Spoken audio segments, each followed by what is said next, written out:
Welcome to question 3 of our Art Song question pack. One of the things you can expect to see in your exam is another example other than your set work of one of the topics that we've covered.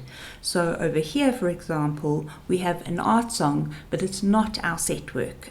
So don't be thrown by that. You are going to see pieces of music that you have never seen before. It's part of the unseen analysis section of this paper. So let's have a look at this art song and see how we would tackle these questions. So the first thing you need to do here when doing question 3 is listen to track number 3.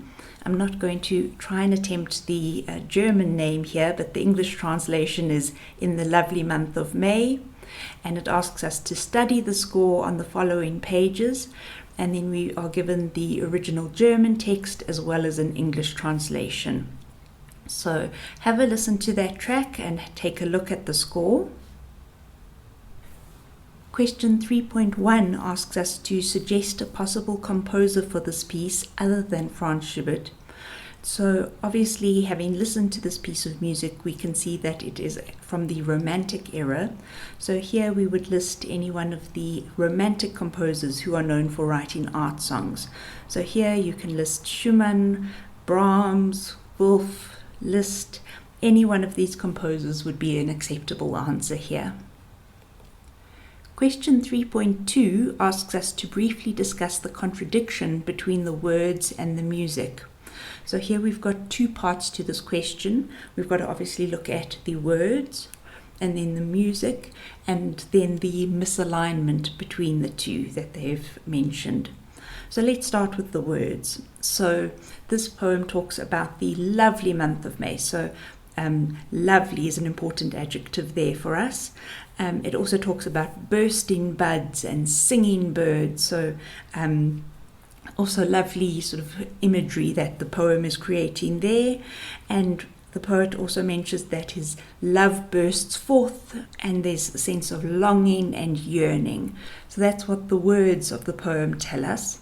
However, if we listen to the music, we get the sense of melancholy or apprehension in the music. The sense of melancholy comes from the tonal ambiguity that we get. So sometimes we feel like we're in A major, but then we shift into F sharp minor, and we're never quite sure where we are. It's got this sense of sadness or melancholy to it.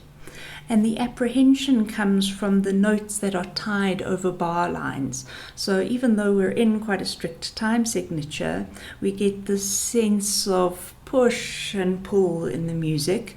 It's more than just tempo rubato, which is something that we would expect to see in a romantic art song. But this is actually written into the rhythm and it creates a sense of apprehension in the music.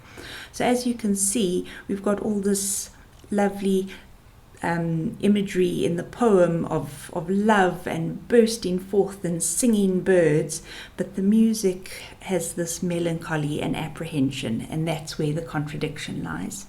So you can expect to see unseen art songs, or actually any one of our set works. You can expect to see other versions that are representative of the similar genre.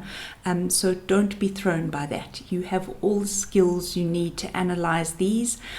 So good luck with that. I will see you in question 4 in the next video so we can learn some more about the art song.